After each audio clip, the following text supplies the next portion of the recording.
Amen. Alors, encore une fois, shalom, shalom à tout le monde qui est là. Et bienvenue sur cette étude biblique où est-ce qu'on va parler de la richesse de Dieu.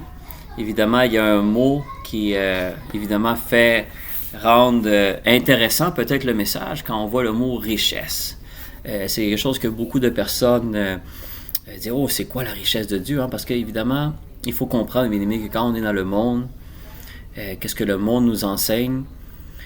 Évidemment, c'est la recherche de la richesse. Quand tu dis que tu as réussi dans la vie, c'est parce que tu as des diplômes, tu as un bon salaire, tu as une belle voiture, tu as une belle maison. Alors, c'est toutes des choses qui font que souvent, on va évaluer la vie de quelqu'un par rapport à ce que notre œil physique voit. Évidemment, on ne voit pas ce qui se passe dans cette maison-là, on ne voit pas ce qui se passe dans ce travail-là, on ne voit pas ce qui se passe dans cette famille-là.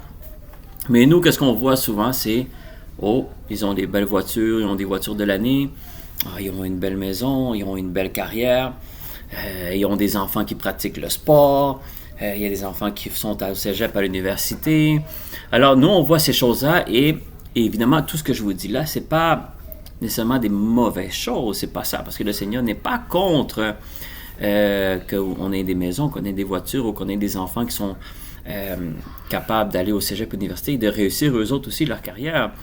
Et que nous aussi, on puisse avoir une carrière, qu'on puisse avoir des promotions. Le Seigneur n'est pas contre ces choses-là. Mais le Seigneur, qu'est-ce qu'il veut? C'est que la première recherche qu'on doit avoir, évidemment, comme Matthieu 6,33 le dit, c'est de rechercher le royaume et sa justice en premier. Il veut vraiment que ce soit ça la priorité. Et ça, on va voir aujourd'hui dans l'étude biblique, c'est vraiment une richesse qui vient de Dieu. C'est une richesse. Pourquoi la parole de Dieu parle de richesse? Cela, je ne vais pas vous dévoiler tout de suite le mot richesse. Pourquoi le Seigneur parle de richesse quand on parle du Seigneur? Et évidemment, comme je vous dis, la parole de Dieu, encore une fois, n'est pas contre le succès de quelqu'un. Même la parole de Dieu nous dit que avant même qu'on soit formé dans le ventre de notre mère, le Seigneur avait déjà des projets pour nous, de paix et non de malheur, mais il a déjà un chemin pour nous, il a déjà des réussites pour nous. Mais le Seigneur aussi, il sait qu'il va avoir des défis, il sait qu'il va avoir des difficultés, il sait qu'il va avoir des tribulations. C'est pour ça que Jésus nous a dit, nous, vous allez avoir des tribulations, nous allons avoir des difficultés. Ça veut dire que ça ne sera pas toujours rose, ça ne sera pas toujours un chemin droit, mais le Seigneur veut vraiment que pendant ce trajet-là, que notre recherche soit toujours le royaume.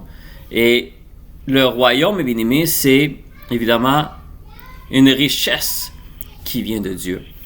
Alors, on va commencer. Pourquoi? Pour comprendre, et on va voir c'est quoi les premiers versets que le Seigneur m'a donnés sur, évidemment, la richesse qui vient de Dieu. Et parce que le Seigneur m'avait parlé sur ce sujet-là cette semaine. Parce qu'évidemment, malheureusement, le Seigneur m'a montré qu'il y a beaucoup d'hommes et de femmes de Dieu partout dans le monde qui ont utilisé beaucoup le mot richesse de Dieu pour des biens matériels, pour de l'argent et pour des réussites et toutes ces choses-là. Mais comme je le dis, le Seigneur n'est pas contre ces choses-là. Mais la vraie recherche que le Seigneur veut, c'est une richesse qui vient de lui. Une richesse cette richesse-là, c'est quelque chose que nous-mêmes, on ne pourra même pas, avec tout l'argent du monde, acheter. Et en ce moment, il y a beaucoup de monde, bien aimés, qui sont attachés, même si on suit le Seigneur, on est attaché encore aux richesses du monde. Mais on ne comprend pas trop c'est quoi la richesse de Dieu. Et c'est très important, bien aimés, parce que le Seigneur nous demande d'être riche avec lui. Mais ça ne touche pas vraiment le financier, ça ne touche pas vraiment... Mais comme je dis, le Seigneur n'écarte pas cela. Le Seigneur veut qu'il ne manque de rien dans ta maison. Il veut que dans ton travail, tu puisses réussir et que tu puisses glorifier le Seigneur. Le Seigneur n'est pas contre ces choses-là, mais on le sait, mes amis, que ce n'est pas tous les chrétiens qui suivent le Seigneur en esprit en vérité, je parle bien, qui vont avoir des diplômes, plein de diplômes dans leur mur et qui auront des salaires de 100 000 $ et plus et qui vont avoir des Mercedes dans le stationnement. C'est pourquoi on ne voit pas ça dans tous les chrétiens, c'est parce que c'est pas ça vraiment la richesse que le Seigneur nous demande de chercher. Mais il y a une richesse, par contre, que le Seigneur nous rend accessible à tous de pouvoir avoir, c'est la richesse qui vient de lui. Et c'est ça qui est très important, bien aimé, c'est une richesse, parce qu'on sait, la richesse du monde, ne t'amène pas la paix, ne t'amène pas la tranquillité d'esprit, ne t'amène pas évidemment le salut. Hein, évidemment, le salut, mes aimés, on le sait, c'est quelque chose qu'on ne mérite pas, c'est une grâce, mais c'est quelque chose qui a rien, il n'y a aucun montant dans le monde, aucun montant d'argent dans le monde qui peut acheter ton salut. C'est impossible. La seule façon que tu peux gagner ton salut, c'est de prendre le seul et unique chemin qui mène à Dieu, qui est Jésus.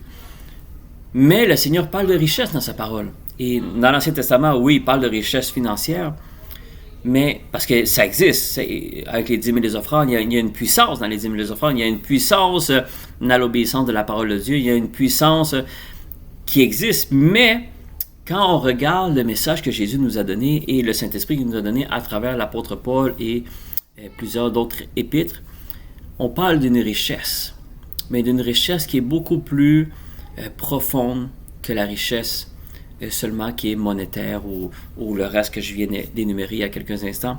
C'est une richesse qui est beaucoup plus solide, une richesse qui est beaucoup plus permanente, et c'est une richesse qui va vraiment te donner la paix, qui va vraiment te donner être libre spirituellement, surtout parce qu'évidemment, comme je le dis, vous pouvez avoir la richesse du monde, mais ça ne veut pas dire que tu es à l'abri de la dépression, tu n'es pas à l'abri de la maladie, tu n'es pas à l'abri d'une crise économique, tu n'es pas à l'abri, même la parole de Dieu nous dit, les lionceaux ne sont pas à l'abri de la famille de la disette, ça c'est dans les psaumes que David parle de ça, ça veut dire que même si tu es riche, tu ne sais jamais quand tu peux tout perdre. Tu peux tout perdre en un seul moment, à une seule journée, tu peux perdre toute ta fortune, et même si tu ne perds pas ta fortune, mais une maladie incurable peut t'attaquer et il n'y a aucun montant d'argent qui peut t'aider. Et aujourd'hui, évidemment, on a été témoin d'un grand joueur de hockey qui est décédé d'un cancer, que beaucoup d'entre nous, évidemment, on a admiré en tant que joueur, évidemment, Guy Lafleur. Mais quand tu regardes, tout le monde l'aimait. Le monsieur avait beaucoup d'influence. Je ne connaissais pas personnellement le monsieur, mais bon, évidemment, par les témoignages, on peut voir que c'est quelqu'un qui était bien en général, mais ça fait juste nous dire que tout ça ne sert à rien parce qu'un jour, la maladie peut te prendre. Quand je dis ne sert à rien, ça veut dire que ça ne va pas te servir pour qu'est-ce qui s'en vient ou qu'est-ce qu'on doit tous affronter. C'est un jour la mort, évidemment, physique. Alors, évidemment, je ne dis pas que c'était l'homme le plus riche, mais le riche n'est pas à l'abri de ça, c'est ça que je veux dire. Le riche n'est pas à l'abri de ces choses-là. Le riche n'est pas à l'abri d'un accident de voiture et avoir une mort subite. Alors, la richesse du monde n'est pas quelque chose qui t'amène vraiment à quelque chose de permanent. C'est quelque chose qui peut être très temporaire. Mais la richesse de Dieu est quelque chose qui va rester permanent et qui va t'amener quelque chose qui va rester dans ton cœur, que même l'argent et toutes les richesses du monde ne peuvent pas t'amener. Et on va le voir aujourd'hui, mes bien-aimés. Et vous allez voir que, je l'ai dit il y a quelques instants, c'est pas quelque chose qui est extrêmement compliqué. Mais c'est ça la richesse que le Seigneur nous demande de rechercher en premier. Évidemment, qui est évidemment en rapport avec son royaume. Et le Seigneur, le premier verset qu'il m'a donné, c'est dans le premier livre de Corinthiens, chapitre 1, le verset 5 à 7. Et c'est ça les trois premiers versets qu'on va lire et qui va nous amener au prochain verset. Et je vais le lire pour vous en ce moment. Premier livre de Corinthiens, premier chapitre, versets 5, 6 et 7. Il dit, regardez ce qu'il dit. Il dit, ça c'est l'apôtre Paul qui parle à Corinthe, évidemment inspiré du Saint-Esprit. Il dit, car en lui, il dit, vous avez été comblés de toutes les richesses. Alors quand il parle de car en lui, il parle de Jésus. Car en lui, vous avez été comblés de toutes les richesses qui concernent la parole et la connaissance. Alors vous voyez, évidemment c'est juste le début, mais c'est là où est-ce que le Seigneur m'a amené en premier. Il dit, car en lui, alors car en Jésus, vous avez été comblés de toutes les richesses. Et c'est là qu'il faut comprendre, mais il parle de toutes les richesses. Et quelle richesse il faudrait de nous parler? Parce que là, il a dit, car en Jésus, on est supposé d'avoir toutes les richesses. Alors évidemment, quand la chair te parle, est où ta richesse? Hein? C'est la première chose que la chair va te dire ou l'ennemi va te dire, est où ta richesse? Mais regardez qu'est-ce qu'il dit, qu'est-ce qui concerne la richesse qu'il parle. Il parle de la parole et de la connaissance. Alors la connaissance, évidemment, on pourrait dire de la parole de Dieu, est une des vraies richesses que le Seigneur veut qu'on ait. Et regardez qu'est-ce qu'il dit. Il dit, parce que quand tu reçois la richesse, cette richesse-là qui évidemment se trouve dans la parole et dans la connaissance de la parole de Dieu, il dit, le témoignage de Christ ayant été solidement établi parmi vous. Regardez qu'est-ce qu'il dit. Il dit, la richesse qu'on a à l'intérieur de nous, un bien-aimé, évidemment, qui est inspiré par le Saint-Esprit, parce qu'il dit, on devient un témoin de Christ. Le témoignage, c'est ça qu'il dit après, il dit le témoignage de Christ ayant été solidement établi parmi nous. Alors vous voyez, c'est pour ça que j'ai dit souvent à bien-aimé, la parole de Dieu, il ne faut pas un verset ou 2-3 versets qui se suivent. C'est très important des fois de les lire et de les relire et de les méditer. Regardez les mots vraiment que le Saint-Esprit a utilisés pour construire une phrase. C'est ça méditer une parole, bien-aimé. C'est que tu analyses comme il faut les verbes, les adjectifs et comment la phrase est construite sur le message que le Seigneur est en train de nous donner par le Saint-Esprit. Il dit, on devient un témoin de Christ, le témoignage de Christ. Parce que, évidemment, il dit la richesse qui se trouve dans la parole et dans sa connaissance. Alors, la recherche, c'est vraiment de rechercher à comprendre la parole, à rechercher à aller plus en profondeur dans la parole. Et la parole, c'est qui, mes amis? C'est Christ. Hein, dans le premier évangile de Jean, le premier chapitre, les premiers versets, il parle de la parole, que tout a été écrit par la parole et rien n'a été écrit sans elle. Il parle de Jésus, qui est la parole. Alors, quand on parle de Christ, on parle de la parole. C'est la parole qui a été faite chair, c'est la parole qui était ici parmi nous et qu'il est toujours parmi nous, évidemment, par la manifestation de cet esprit, mais il dit la vraie richesse que tu dois rechercher. Il dit tout ce qui va te combler dans toutes les richesses se trouve dans la parole et la connaissance. C'est là où se trouvent les richesses que le Seigneur a pour nous. Et pourquoi? Parce que tu deviens, le témoignage de Christ. Mais comment qu'on devient un témoignage de Christ? Comment qu'on devient un témoin de Christ? Il dit, c'est quelque chose qui a été solidement établi parmi nous. Solidement, quelque chose qui, quand on parle de solidement, bien-aimé, c'est quelque chose qui, tu ne peux pas déplacer. Tu ne peux pas bouger. C'est quelque chose qui est solide.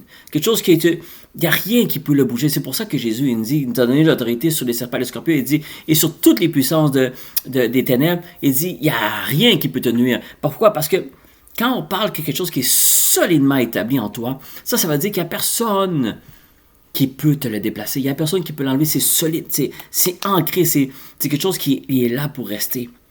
Alors quand tu deviens un témoin de Christ, parce que tu as recherché la vraie richesse qui se trouve dans la parole et la connaissance, tu deviens un témoin de Christ. Il dit c'est quelque chose qui est, évidemment, qui est installé solidement en toi. Ça veut dire, il parle du Saint-Esprit. Et regardez ce qu'il parle après. Il dit, de sorte qu'il ne nous manque aucun don. Dans l'attente où vous êtes, dans la manifestation de notre Seigneur Jésus-Christ. Alors, il y a comme 3 étapes qui nous parlent dans le premier livre de Corinthiens, chapitre 1, versets 5, 6 et 7. On dirait que ces 3 versets-là sont connectés ensemble, c'est ça que ça veut dire.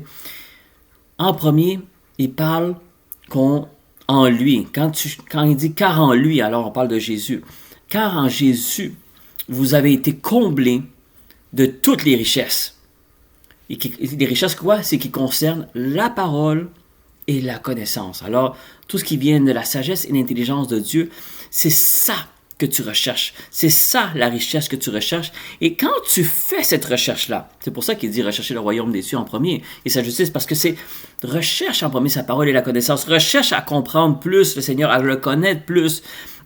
Même si tu sais que tous les années de ta vie ne sera pas suffisant pour pouvoir comprendre toute la parole. Parce qu'on n'arrivera jamais à tout comprendre, la parole. Mais le temps qui te reste encore sous cette terre, la priorité qu'on doit avoir, mes amis, c'est d'être comblé de ces richesses-là. Parce que la connaissance de la parole elle-même, il n'y a aucune richesse dans le monde qui peut manifester cela. Parce que tout est temporaire. La parole de Dieu, la connaissance de Dieu, la sagesse et l'intelligence de Dieu est éternelle. C'est la seule chose qui est toujours éternelle. Les richesses du monde, bien-aimé, tôt ou tard, ça part. Ça peut partir n'importe quand, ou même si ça ne part pas dans ton vivant, mais quand on décède, ça reste ici. Il n'y a rien qu'on apporte avec nous. Mais la richesse sur la parole et la connaissance, mes bien-aimés, même quand notre corps va mourir, cette richesse-là, on va l'apporter avec nous. Parce que ça demeure éternel. Et regardez, quand tu fais cette recherche-là, il faut comprendre que le verset 5 va nous dire « Nous sommes comblés de toutes les richesses qui viennent de la parole et de la connaissance. » Pourquoi? Mais c'est parce que quand tu fais cette recherche-là, tu deviens un témoin de Christ. C'est pour ça qu'il dit « Le témoignage de Christ suit après » une fois que tu as trouvé cette richesse-là, une fois que tu recherches la parole et la connaissance, tu deviens un témoin de Christ. Et quand tu deviens un témoin de Christ, qui a été évidemment solidement établi parmi nous, alors par le Saint-Esprit, alors Christ se manifeste à travers nous par le Saint-Esprit, c'est là qu'il dit de sorte qu'il ne vous manque aucun don. Alors tous les dons que le Seigneur a mis en toi commencent à se révéler. Le Seigneur commence à te montrer tous les dons. Parce que là, c'est pas un seul don, deux dons. Le Seigneur nous a mis plusieurs dons dans chacun d'entre nous. Pour sa gloire, évidemment. Mais la seule façon, parce qu'il dit, il ne vous manquera aucun don. Ça veut dire, le Seigneur a mis suffisamment d'outils, d'instruments, de dons en nous pour faire le travail que le Seigneur nous a appelés à faire. Et chacun d'entre nous, mes bien-aimés, on a un travail à faire pour le Seigneur. Évidemment, on a un travail commun que tout chrétien a, c'est évidemment d'aller chercher des âmes, d'aller sauver des âmes. On a tous les dons nécessaires pour le faire. Mais il y a des dons aussi particuliers que nous avons chacun d'entre nous. Un plan particulier pour le Seigneur chacun d'entre nous. Et ça, le Seigneur dit, il ne va jamais te manquer d'aucun don de ce que moi je t'ai appelé à faire.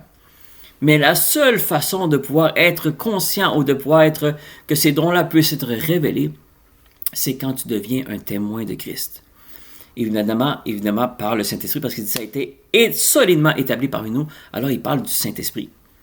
Mais pour qu'on devienne un témoin de Christ, il faut qu'on soit à la recherche des richesses qui viennent de la parole et de la connaissance. Vous voyez, les 3 versets, je l'ai dit comme à l'inverse, on est revenu à l'inverse. En ce moment, il dit, quand il ne manque aucun don, il dit, c'est dans l'attente de la manifestation de Jésus-Christ. Alors, être un témoin de Christ, mes amis, c'est que Christ se manifeste à travers nous. Alors, vous voyez, mes amis, ça, c'est juste les 3 premiers versets que le Seigneur m'a donnés. On va parler dans d'autres versets, mais il faut comprendre, mes amis, combien d'entre nous, et je parle bien en tant que chrétien, on peut vraiment voir la manifestation du Seigneur Jésus-Christ à travers nous. Au début, c'est des choses que je voyais. Je dis, oh wow, des fois on voyait les hommes, les femmes de Dieu faire des choses. Je dis, oh my God, le Seigneur agit à travers cette personne-là. Évidemment, on donnait gloire à Dieu, mais on admirait pareil la personne. Tu te dis, wow, comment le Seigneur peut l'utiliser de cette façon-là. Mais bien aimé, le Seigneur peut nous utiliser de cette façon-là, chacun d'entre nous. Évidemment, des façons des fois différentes aussi. Ce ne sera pas exactement pareil, mais le Seigneur peut se manifester à travers chacun d'entre nous de cette façon-là puissante. Le Seigneur a dit, il dit, quand nous allons prêcher la parole partout dans le monde, il dit, voici les miracles qui vont nous accompagner. C'est dans Marc 16. Il dit, les guérisons des malades, chasser des démons, toutes ces choses-là, c'est des choses que le Seigneur nous a promis d'avoir cette puissance-là en nous. Mais ce n'est pas nous, en tant que physiquement, qu'on a cette puissance-là. C'est le Saint-Esprit qui est en nous qui va se manifester. Alors, il faut, pour que ces miracles-là se produisent, pour que le monde puisse voir la gloire de Dieu à travers chacun d'entre nous, il faut que la manifestation du Seigneur Jésus puisse se manifester à travers nous. Alors, tu deviens un témoin de Christ. Et pour devenir un témoin de Christ, il faut que tu sois comblé de toutes les richesses qui viennent de Dieu.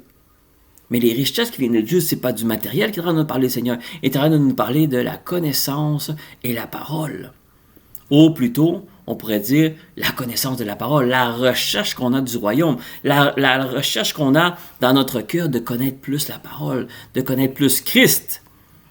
C'est ça la priorité, mes amis. La priorité, c'est de vouloir connaître encore plus Christ. De vouloir savoir plus de lui, de savoir plus, avoir plus de révélation de sa parole. Même si c'est un chapitre qu'on connaît, mais Seigneur, révèle-moi quelque chose de nouveau dans ce chapitre-là. Tu l'as lu plein de fois, mais tu dis, j'aime tellement ce chapitre-là, je sais qu'il y a d'autres messages, Seigneur, montre-moi d'autres messages, montre-moi d'autres révélations. Et des fois, c'est pas nécessairement pour tes intérêts, c'est parce que tu veux connaître plus Christ. Et le parfait exemple qu'on a dans la parole de Dieu, c'est l'apôtre Paul. L'apôtre Paul, évidemment, et les autres apôtres aussi, mais l'apôtre Paul, c'est évidemment celui qui a écrit plus des épîtres, mais on voit qu'il est constamment en train de vouloir chercher plus Christ.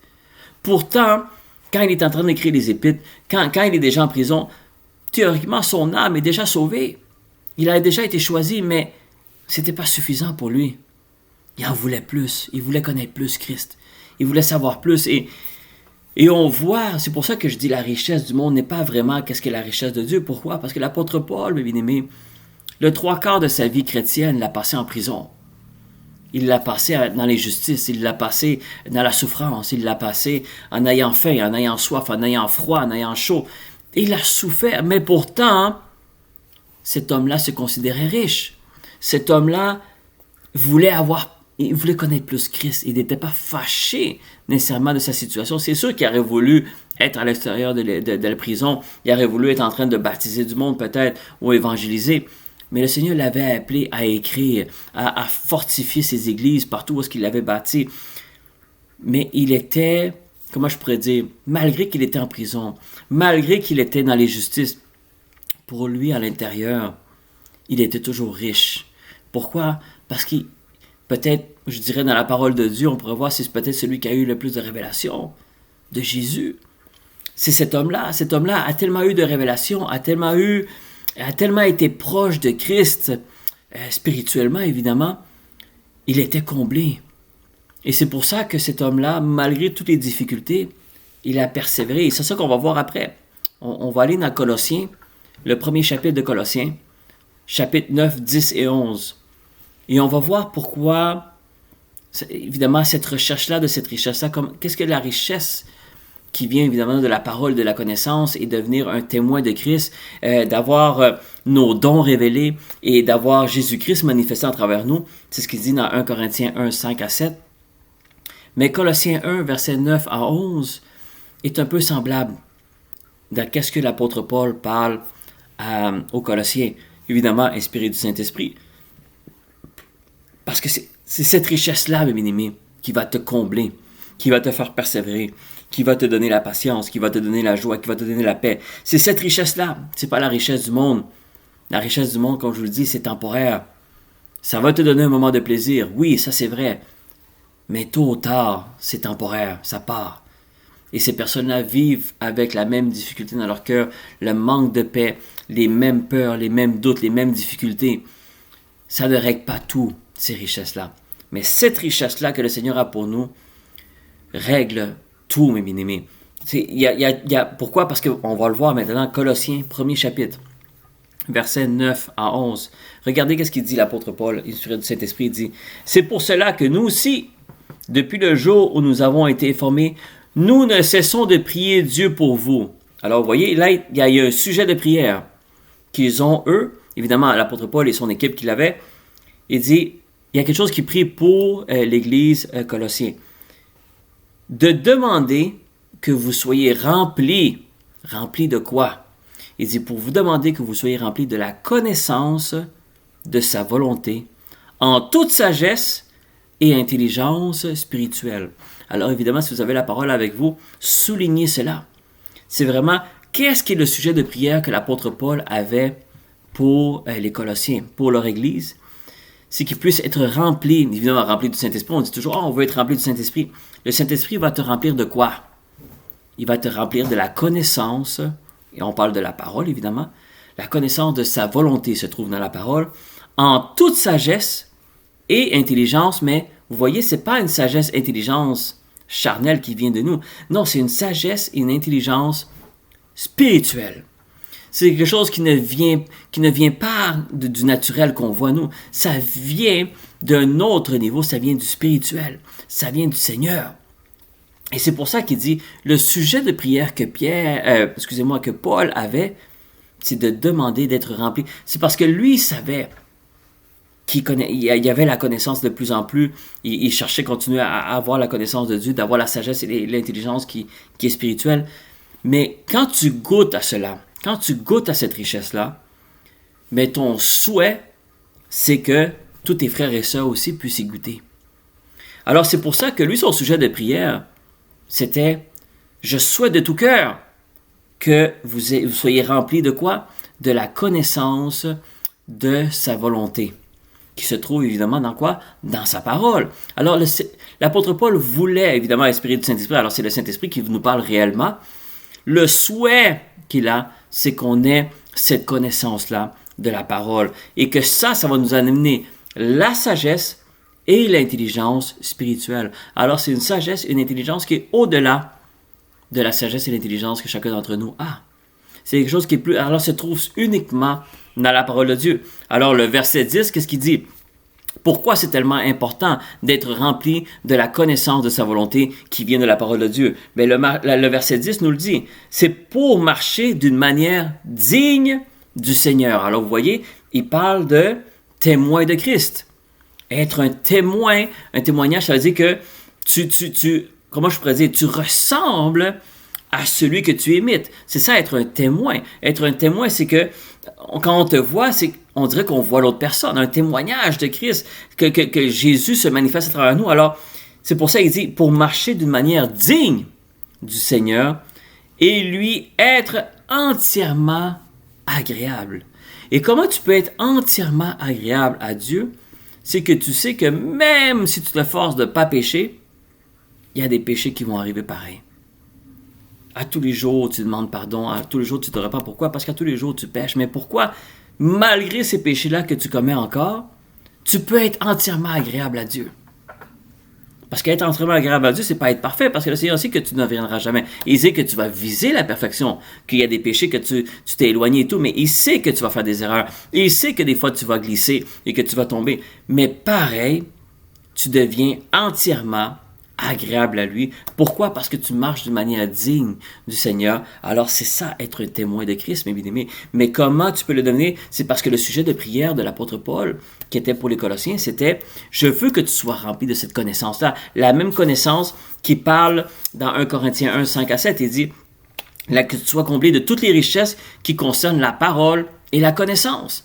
Alors, c'est la connaissance de sa volonté, la connaissance de sa parole, être capable de vouloir connaître encore plus Christ. Le désir de ton cœur, c'est de connaître encore plus Jésus. Pas seulement le Jésus que tu entends parler à l'église ou dans une étude biblique ou dans les lignes de prière. Non, tu veux connaître Jésus avec toi et lui. C'est ça, chercher la connaissance. C'est pas seulement regarder qu'est-ce que le monde dit de Jésus. Qu'est-ce que toi, tu dis de lui? C'est ça qui est important. C'est qu'est-ce que toi, tu recherches. C'est pour ça que, il n'y a pas longtemps, j'avais donné une parole que le Seigneur m'avait donnée, que c'était quand Jésus a posé la question aux disciples et dit, qui le monde dit que je suis? Alors, tout le monde disait, t'es ici. Il y en a qui disent que tu es cela, que tu es ceci. Mais il dit, ça m'intéresse pas, ça. Moi, qu'est-ce qui m'intéresse? C'est qu'est-ce que toi, tu dis de moi? Qu'est-ce que vous disiez de moi? C'est ça qu'il a dit aux disciples finalement. Parce que Jésus, oui, il a posé la question, hey, qu'est-ce que le monde dit de moi? Mais sa question-là n'était pas, il voulait juste voir qu'est-ce que le monde allait répondre. Mais lui, la question qui lui concernait le plus, c'est qu'est-ce que vous pensez de moi? C'est ça qui était important. Et il n'est pas, oui, évidemment, ça doit y faire de la peine, pareil, mais l'important, c'est pas qu'est-ce que les païens disent de lui. Ils peuvent dire ce qu'ils veulent. Ça va jamais changer à qu'est-ce que lui, il est vraiment. Mais lui, qu'est-ce qui vraiment touche son cœur, c'est qu'est-ce que nous, en tant qu'enfants de Dieu, on pense de lui. Qu'est-ce qu'on connaît de lui? Qu'est-ce qu'on sait de lui? Et c'est pour ça que la connaissance, mes amis, de sa volonté, la connaissance de sa parole, la connaissance de ses révélations et la manifestation de Jésus qui est en nous, c'est ça qui rend que Jésus, on devient agréable, entièrement agréable à lui. C'est quand tu recherches, et mes bien-aimés, quand on est agréable à Dieu, quand nous sommes agréables, totalement agréables au Seigneur, mes amis, il n'y a aucun montant d'argent dans ce monde qui peut acheter cela. Un riche, même s'il donne des millions et des millions dans une église, c'est pas ça qui fait en sorte que le Seigneur est entièrement agréable à lui. Qu'est-ce qui fait qu'il est entièrement agréable à lui? C'est quand tu marches d'une manière digne de lui, du Seigneur. Mais comment? Parce que ton cœur est toujours en train de la recherche de quoi? De sa connaissance, de la connaissance qui vient de sa parole, la connaissance de sa volonté. C'est ça la richesse que tu veux chercher. Et plus que tu connais le Seigneur, plus que le Seigneur se révèle à toi, mais bien-aimé, tu es la personne la plus riche au monde.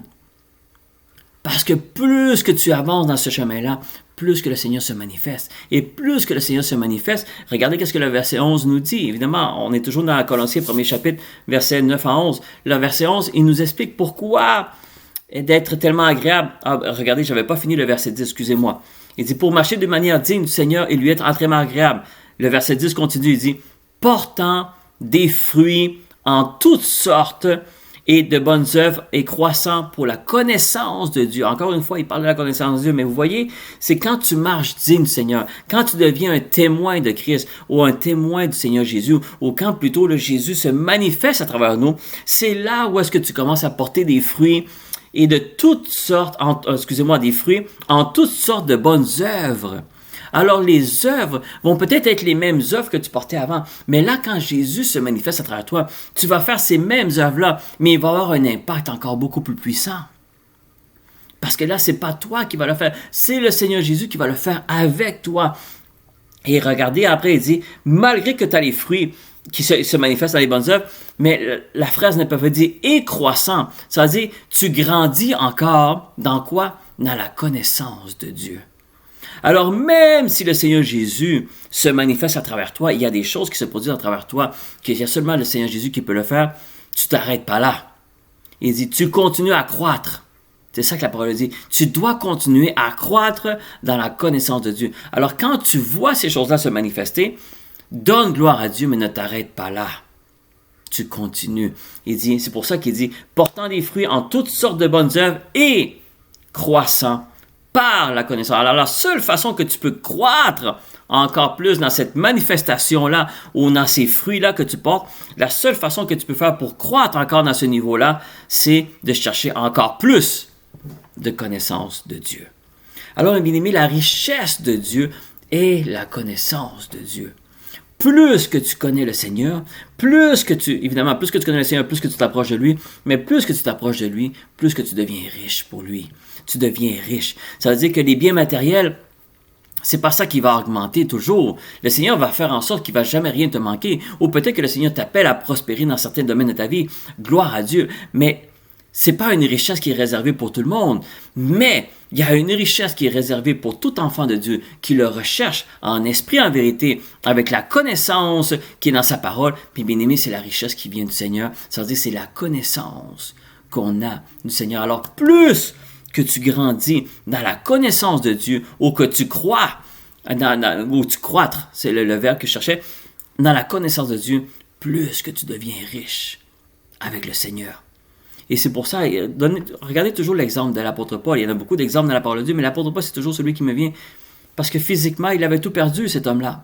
Il était en prison, il était condamné, mais il n'avait jamais été aussi riche qu'il l'avait été avant. Ici, on va le voir un petit peu plus tard, comment l'apôtre Paul compare ses succès avant de connaître Christ et la richesse qu'il a maintenant, qu'il a connu Christ.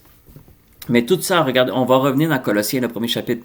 Là, on a lu le verset 9 et 10 qui nous parle que cette richesse-là, qui va faire en sorte qu'on devienne totalement agréable à Dieu et que les fruits commencent à sortir. Et comme Corinthiens nous parle que les dons aussi vont commencer à se manifester, qu'il n'y a aucun don qui va nous manquer. Alors, ces fruits-là vont commencer à apparaître en nous et ils nous demandent de croître encore, même si ça se manifeste, on continue à croître dans la connaissance de Dieu. Mais pourquoi c'est si important? Le verset 11 nous le dit, mes bien-aimés.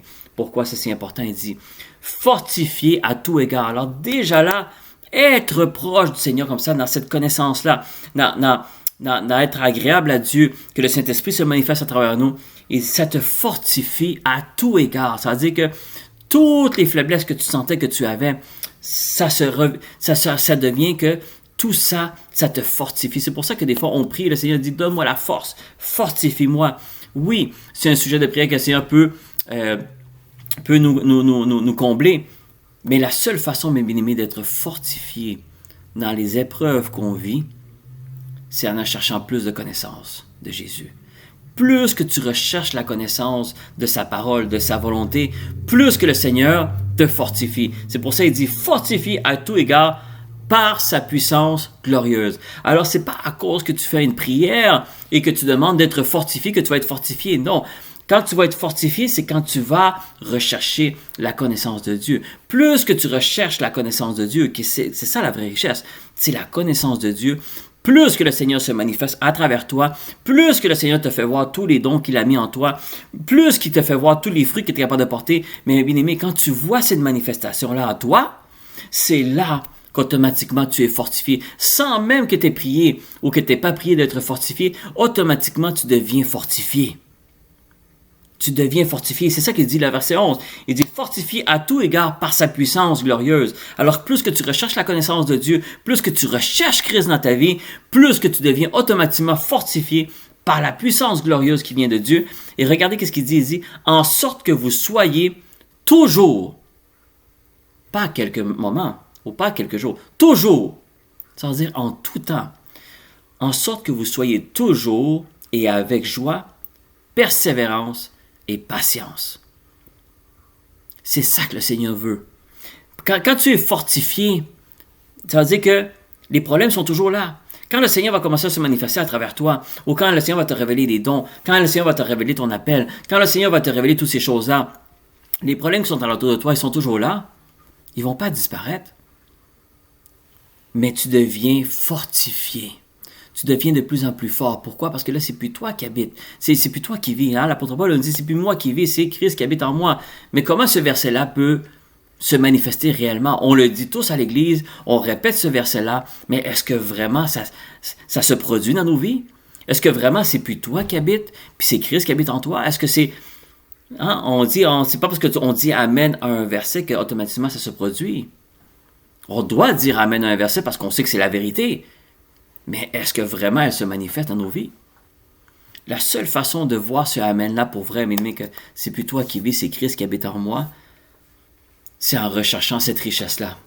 Et la richesse, mes bien-aimés, c'est la connaissance. Plus que tu veux connaître Jésus, et plus que tu connais Jésus, plus que tu comprends la recherche de son royaume, plus que tu comprends sa parole, plus que tu comprends sa volonté, plus que tu recherches toutes ces choses-là, bien-aimés, plus que tu croîtes et plus que tu vas avancer avec le Seigneur, plus que le Seigneur va se manifester à travers toi, plus que tu vas être fortifié, plus que tu vas être dans la joie, dans la persévérance et dans cette patience que le Seigneur te demande d'avoir parce qu'il sait que tes problèmes ne vont pas disparaître et même si eux sont réglés, il y en a d'autres qui vont arriver. Il va toujours avoir une difficulté, il va toujours avoir une tribulation, il va toujours avoir des tentations, il va toujours avoir l'ennemi qui va vouloir nous faire abandonner. Ça va jamais arrêter, mes amis. Ça va toujours être là. Comme Maman Apôtre ou d'autres personnes qui détiennent un ministère qui prêche la vérité. Mais mes amis, ces personnes-là seront toujours attaquées. Mais c'est pas ça qui fait la différence. La différence, c'est est-ce que ces personnes-là sont fortifiées pour passer à travers ces combats-là. Mais si ces personnes-là sont toujours dans la recherche de la connaissance de Dieu, sont toujours à la recherche de cette richesse-là que seul Dieu peut te donner, mes bien-aimés, ces personnes-là seront toujours fortifiées par le Seigneur. Ils sont toujours, vous allez voir, ils sont toujours dans la joie, même s'ils vont avoir des moments de difficulté, oui, ils vont avoir des moments de faiblesse, mais le Seigneur va toujours les fortifier pour que la joie revienne, pour que la persévérance revienne, pour que la patience revienne. Alors, en résumé, pour que les fruits de l'Esprit soient toujours présents malgré les difficultés. C'est pour ça qu'il dit, fortifiez à tous égards par sa puissance glorieuse, en sorte que vous soyez toujours. Soulignez ce mot-là, toujours, toujours, toujours, toujours. Avec la joie, la persévérance et être patient. Mais bien aimés, la richesse de ce monde, je ne dis pas que tout est mauvais. Au contraire, ça peut t'amener des bonnes choses et on recherche toujours l'argent, évidemment, pour voir notre famille et tout. C'est normal, bien aimés. Le Seigneur n'est pas contre ces choses-là. Mais le Seigneur veut que dans notre cœur, la recherche qu'on a, c'est la richesse qui vient de lui. Et la meilleure richesse que vous pouvez avoir du Seigneur, bien-aimé, c'est de le connaître de plus en plus, de voir le Seigneur se manifester de plus en plus envers nous, de voir les dons se manifester, de voir ces fruits-là se manifester. C'est ça, de marcher de manière digne, comme le Seigneur veut qu'on monte, pour qu'on soit entièrement agréable. C'est ça, mes bien-aimés, la richesse. Pourquoi? Parce que c'est ça qui fait en sorte, mes bien-aimés, qui va t'amener la joie, la paix, la persévérance, et tout le reste des fruits de l'esprit. C'est de cette façon-là que tu vas être fortifié. C'est pour ça qu'il y a beaucoup de monde, mes bien-aimés, qui vont prier, Et des fois même, ils vont douter que le Seigneur va agir dans leur prière. Pourquoi? Parce qu'ils demandent d'être fortifiés. Ils demandent d'avoir plus de patience. Ils demandent d'avoir plus de joie. Mais ça n'arrive pas. Est-ce que parce que le Seigneur n'est pas puissant, n'est pas glorieux? Non, c'est parce qu'il faut lire la parole de Dieu. Mais il faut comprendre la parole. La parole de Dieu nous dit, c'est à la recherche de la connaissance de Dieu. Fais en sorte que tu vas être fortifié. C'est Colossiens, premier chapitre, visez le verset 9 à 11, ça nous le dit, mes bien-aimés. Le Saint-Esprit nous l'a dit à travers l'apôtre Paul. Il dit, tu veux être fortifié, recherche la connaissance de Dieu. Recherche à croître dans la connaissance de Dieu. Quelqu'un qui recherche à croître dans la connaissance de Dieu, c'est quelqu'un qui automatiquement va être fortifié, même si dans son sujet de prière, c'était même pas ça. Le sujet de prière de cette personne-là, c'est de vouloir connaître plus Jésus. Mais parce que le désir de son cœur, c'est de rechercher encore plus le Seigneur, automatiquement, cette personne-là va être fortifiée et va être toujours avec la joie, la persévérance et la patience. Et ça ne veut pas dire que cette personne-là va prier, mais elle ne sera pas inquiète de ses problèmes, ne sera pas inquiète des soucis du monde, ne sera pas inquiète des bruits de guerre, ne sera pas inquiète des famines à venir, n'est pas inquiète de ces choses-là. Pourquoi? Parce que le Seigneur est en train de le fortifier. Pourquoi? Parce que cette personne est en train de rechercher la connaissance de Dieu. Il recherche plus la connaissance de Dieu. Il recherche à comprendre qu'est-ce que Jésus vraiment, c'est quoi sa volonté, c'est quoi qu'il veut, c'est quoi qu'il a voulu dire avec ces versets-là, qu'est-ce qu'il a voulu dire avec cette parabole-là, qu'est-ce qu'il a voulu dire avec cette histoire-là, pourquoi Jésus a dit tout est accompli à la croix. Qu'est-ce qu'il a voulu dire?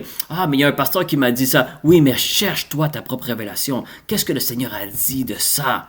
Pourquoi le Seigneur pose la question aux apôtres, dit, qui vous pensez que je suis? Moi, ça ne m'intéresse pas de savoir qu'est-ce que les autres pensent de moi. Moi, ça m'intéresse qu'est-ce que vous pensez de moi.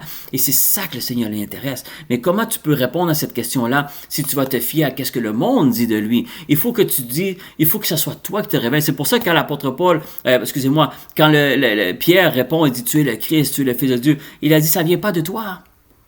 Ça ne vient pas de toi. C'est pas ton intelligence, ta sagesse qui t'a donné ça. Ça, c'est mon Père qui t'a révélé ça. Alors la seule façon que tu peux dire vraiment sincèrement dans ton cœur que Jésus est le Christ, qui est le Fils de Dieu, ça ne peut pas venir de ta sagesse ou de ton intelligence. Ça doit venir du Saint-Esprit. C'est sûr que tout le monde va le dire, mais est-ce que tu le dis parce que le monde l'a dit ou est-ce que tu le dis parce que toi-même tu as reçu la révélation par le Saint-Esprit? Que Jésus est le seul chemin, que Jésus est celui qui à la croix a fait en sorte qu'aujourd'hui, si tu crois en lui, tu ne vas pas en enfer. Est-ce que vraiment tu y crois parce que tu as eu la révélation? N'oubliez pas que l'apôtre Paul, il croyait en Dieu avant de croire en Jésus, mais il persécutait les chrétiens, il tuait les chrétiens, il a pris plaisir voir Étienne être lapidé. Pourtant, il croyait en Dieu, mais il n'avait pas eu la révélation de Jésus. Et c'est pour ça qu'on va lire ces derniers versets-là, qui vont nous faire comprendre que l'apôtre Paul avait compris que tout ce qu'il avait accompli avant, c'était rien à comparer à Christ. Et c'est pour ça que toutes les richesses du monde, mes aimés, c'est rien à comparer à la connaissance de Christ, à la connaissance de sa parole, à la connaissance de sa volonté, à la connaissance du Père. Il n'y a rien dans le monde qui peut se comparer à ça. Et on va aller dans Philippiens, chapitre 3, versets 5 à 9. Et si vous voulez souligner, je peux vous dire où est-ce que vous devez souligner, où est-ce que le Seigneur m'a fait souligner aussi.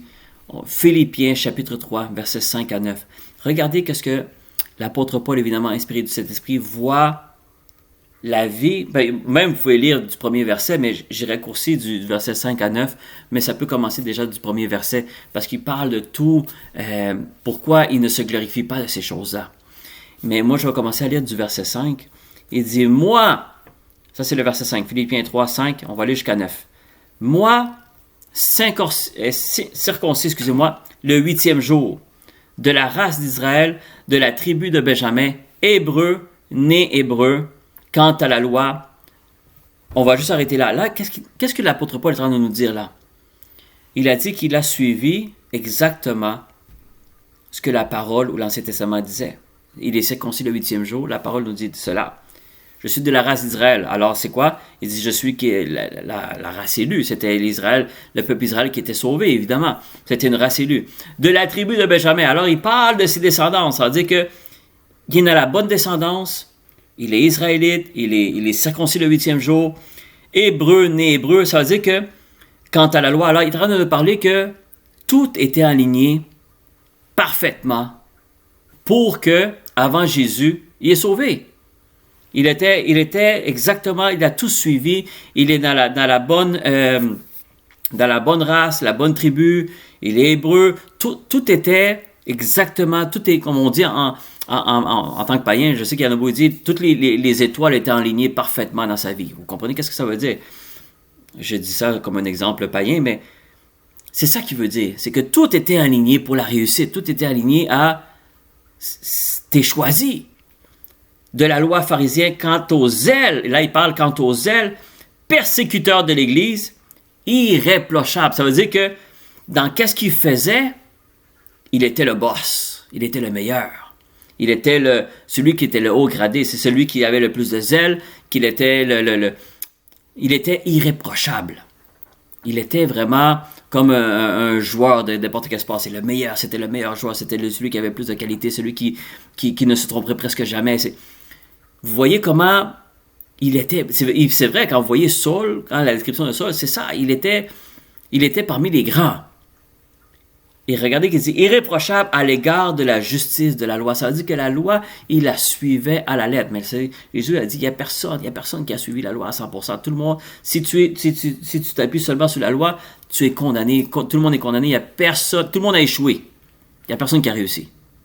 C'est pour ça que c'est la grâce qui te sauve. Oui, tu continues à respecter la loi, mais tu sais que tu vas échouer. Tu as déjà échoué dans la loi. Mais avant Jésus, le monde était cru que c'était ça. Tu es israélite, tu es d'une bonne descendance, tu es hébreu, tu es circoncis le 8e jour. Vous voyez? Alors, c'est comme si on pourrait le comparer maintenant, c'est tes parents t'ont bien élevé, tu es né dans un bon endroit, tu as fait tes études, tu as eu tes diplômes, tu as réussi dans la vie. Vous voyez, c'est un peu qu'est-ce que ça veut dire un peu, en résumé, si on parlerait d'aujourd'hui. Il parle de ses réussites. C'est comme si c'est un homme qui avait réussi dans la vie. Quand j'avais dit au début de l'étude biblique, les richesses du monde, c'est quand tu vois une personne avec une belle maison, avec des belles voitures dans son stationnement, une belle famille, des enfants qui sont au cégep à l'université, tu te dis, oh my God, ces personnes-là ont réussi. Dans le naturel, ils ont sûrement réussi beaucoup plus que d'autres personnes. Il ne faut pas se le cacher, c'est vrai. Mais c'est pas ça la vraie réussite, parce que ces personnes-là, même s'ils ont ça ne veut pas dire qu'ils ont la paix, ça ne veut pas dire qu'ils ont la joie, ça ne veut pas dire que, bon, vous comprenez tout ce qui peut arriver. Alors, l'exemple que l'apôtre Paul est en train de nous donner dans le verset 5, il est en train de parler de ses diplômes, de sa descendance, de tout. Il avait tout pour réussir. Mais regardez ce qu'il dit après. Si vous voulez commencer à souligner, c'est exactement là qu'il fait où est-ce qu'il faut commencer à souligner si vous avez la parole avec vous. Mais ces choses qui étaient pour moi des gains. Alors, vous voyez, déjà là, il ne considère plus ça un gain, parce qu'il parle au passé. Il dit, ces choses-là, pour moi, là, c'était ma fierté. C'était comme, waouh, regarde mes diplômes que j'ai dans le mur, regarde mes voitures, j'ai dans le stationnement, regarde. C'était une fierté. Il dit, je les ai gardées comme une perte. Alors, vous voyez, avant, c'était un gain, là, maintenant, c'est une perte. À cause de quoi? À cause de Christ. Il dit, et même je regarde toutes ces choses comme une perte à cause, encore une fois, il répète, à cause de l'excellence de quoi? De l'excellence de quoi, un bien-aimé qui parle? De la connaissance de Jésus-Christ, Seigneur, pour lequel j'ai renoncé à tout. Et je le regarde comme de la boue, afin de gagner Christ. Mais bien aimé, c'est la connaissance de Jésus-Christ, son Seigneur et notre Seigneur, qui a fait en sorte, qui te fait voir. C'est pour ça que quand tu rentres dans la richesse de Dieu, les richesses du monde ne te disent plus rien. Comme je dis, on a besoin d'avoir des biens, on a besoin d'une maison, on a besoin de toutes choses. Il n'y a pas de problème. Le Seigneur n'est pas contre ça. Il faut comprendre comme il faut le message. Il faut juste que... Et où est ton cœur dirigé? L'apôtre Paul, quand il a connu Christ, et quand il a commencé à rechercher Christ, plus qu'il s'approchait du Seigneur, plus qu'il grandissait dans la connaissance de Jésus, plus qu'il voyait ses succès avant Jésus comme de la boue. Parce qu'il voit que ça ne lui servait à rien. Parce que si un jour, il devait mourir avec tous ces diplômes-là qu'il a nommés, c'est pas avec Jésus qu'elle allait être pour l'éternité. Alors c'est ça qui veut dire comme une perte, comme de la boue. Pas qu'avoir un diplôme, c'est pas bon. Pas qu'avoir une maison, une famille, c'est pas bon, ou une voiture. Non, bien-aimé, c'est pas ça. C'est le niveau d'importance qu'il y a dans ton cœur qui fait en sorte que quand plus que tu t'approches dans la connaissance de Christ, plus que tu vois les choses du monde comme secondaires, si on pourrait dire. C'est jamais aussi important que la connaissance de Christ. Et c'est pour ça qu'il dit, même je regarde toutes ces choses-là comme une perte à cause de l'excellence de la connaissance de Christ. Alors, il ne parle pas juste de la connaissance, c'est comment c'est excellent, comment c'est grandiose la connaissance de Jésus-Christ. Alors, plus qu'il s'approchait de Christ, plus qu'il voyait toutes les autres choses qu'il avait accomplies dans sa vie comme c'est pas aussi important que cette connaissance-là que j'ai acquis et que je continue à acquérir avec Jésus. Et après, ça finit en disant et être trouvé en lui, non avec ma justice, mais celle qui vient de la loi, mais avec celle qui s'obtient par la foi en Christ, la justice qui vient de Dieu par la foi. Alors, vous voyez, c'est même la loi. Il voit que c'était pas à 100% pour le sauver. Il a besoin d'obtenir la foi en Christ et la justice qui vient de Dieu. Parce que même si tu t'appuies seulement sur la loi, tu as déjà échoué. Tu as besoin de la grâce que Jésus a pour nous et qu'est-ce qu'il a fait à la croix. Et plus que même la croix, mes bien-aimés, on pense tout comprendre qui est arrivé à la croix. Il y a tellement de choses à comprendre. Qu'est-ce qui est arrivé à la croix? Qu'est-ce qui est arrivé à la résurrection? Qu'est-ce qui est arrivé pendant ces 3 jours-là qu'il n'était pas là? Il y a tellement de choses à comprendre. Et quand vous lisez les épîtres de l'apôtre Paul qui est inspiré du Saint-Esprit, mes bien-aimés, il y a tellement de connaissances à aller chercher. On pense qu'on a tout lu la parole de Dieu, on a tout compris. Non, bien aimé. Moi, je m'efforce évidemment de la lire à tous les jours. Je ne dirais pas que je le fais parce que ce serait un mensonge, mais à chaque fois que je me plonge dedans, bien aimé, à chaque fois, le Seigneur me révèle quelque chose de nouveau. Et pourtant, c'est des chapitres et des fois des versets même que j'ai lus plusieurs fois, mais plus que tu recherches dans la connaissance de Dieu, plus que tu rentres en profondeur dans la connaissance de Dieu, plus que le Seigneur se révèle à nous. Et plus que, qu'est-ce qui fait toutes ces choses-là, quand tu veux la connaissance de Dieu, tu veux comprendre encore plus la parole, tu veux comprendre plus qu'est-ce que le Saint-Esprit veut nous dire à travers l'apôtre Paul, à travers Jacques, à travers Pierre, à travers qu'est-ce que Jean a reçu comme révélation dans l'Apocalypse. Tu veux comprendre de plus en plus. Et non seulement te fier à qu'est-ce que le monde dit. Je ne dis pas que le monde, qu'est-ce qu'il dit, ou les hommes, les femmes de Dieu disent c'est faux. Non, ça peut être la vérité, mais toi aussi, tu veux être à la recherche de cette richesse-là. Si moi je te dis, le Seigneur a une richesse pour toi, sans te révéler c'est quoi la richesse, souvent, je peux vous garantir que la plupart des chrétiens font oui, je veux cette richesse-là. Mais ça, c'est parce que souvent la chair nous montre que peut-être c'est la richesse du monde qui nous a excités un petit peu. Mais si je te révèle qu'est-ce qu'est vraiment la richesse de Dieu, est-ce que tu as encore le même engouement de rechercher cette richesse-là qu'avant même de connaître le message? Il y avait même un pasteur qui avait donné un message un jour, être riche pour Dieu. Évidemment, il parlait beaucoup de la dîme, il parlait beaucoup, mais bien aimé, être riche pour Dieu, tout le monde va vouloir écouter ce message-là parce qu'il y a le mot riche dedans. Et c'est normal, ça attire, bien aimé. On a toujours été attiré par ça et dans le monde, on est attiré par ça. Alors, et l'argent, tôt ou tard, on ne peut pas l'éviter, on en a besoin et plus qu'on en a, on sent que plus qu'on va avoir la paix. Mais c'est faux, plus que tu as de l'argent, ça ne veut pas dire que tu as plus de paix. Il y a plus de problèmes qui peuvent se régler, mais il y en a d'autres qui vont se produire qui ne se règlent pas par l'argent.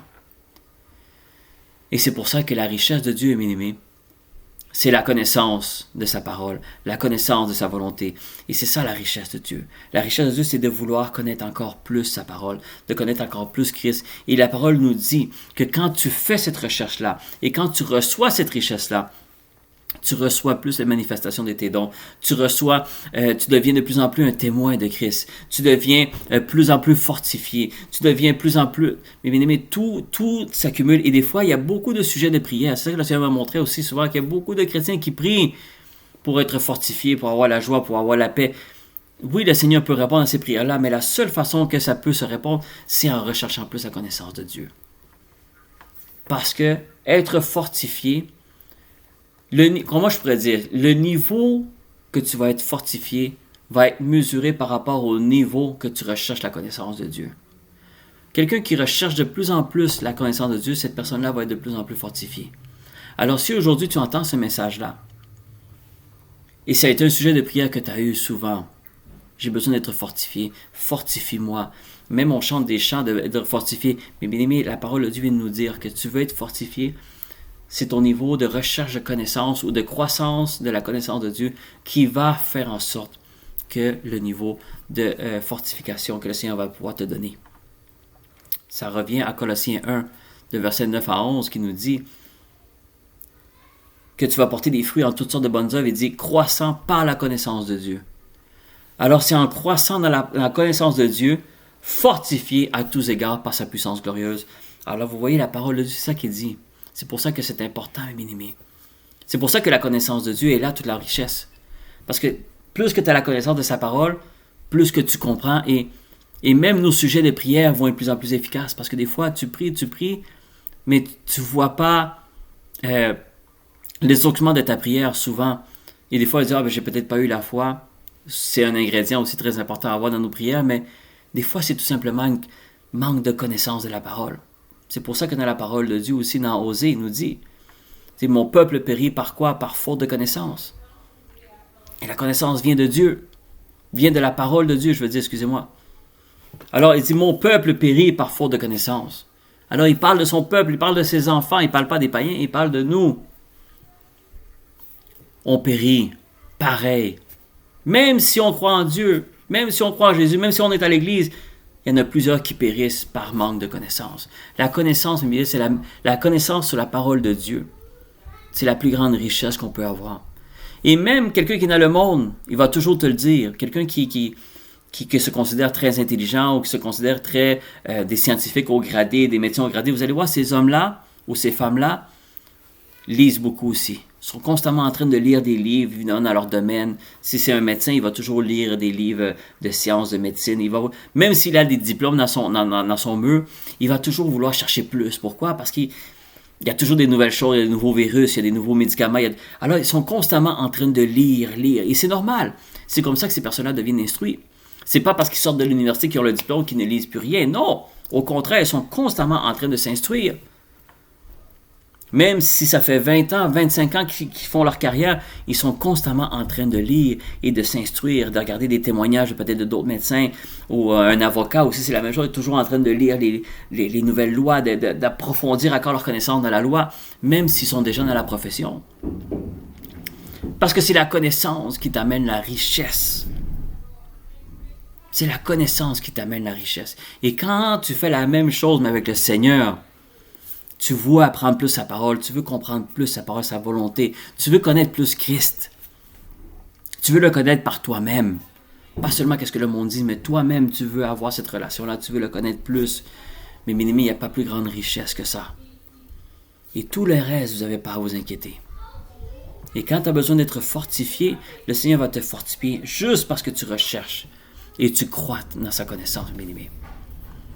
Et c'est ça la parole que le Seigneur avait pour nous dans cette étude biblique-là. C'est vraiment rechercher sa richesse et rechercher sa connaissance.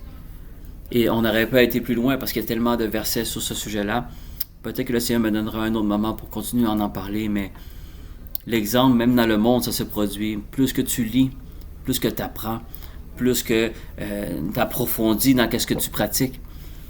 Même dans mon travail aussi en tant que directeur, souvent, on me dit, lis ces livres-là, lis ça, ça va t'aider. Et tu te perfectionnes encore, mais c'est ça la vraie richesse, mes bien-aimés.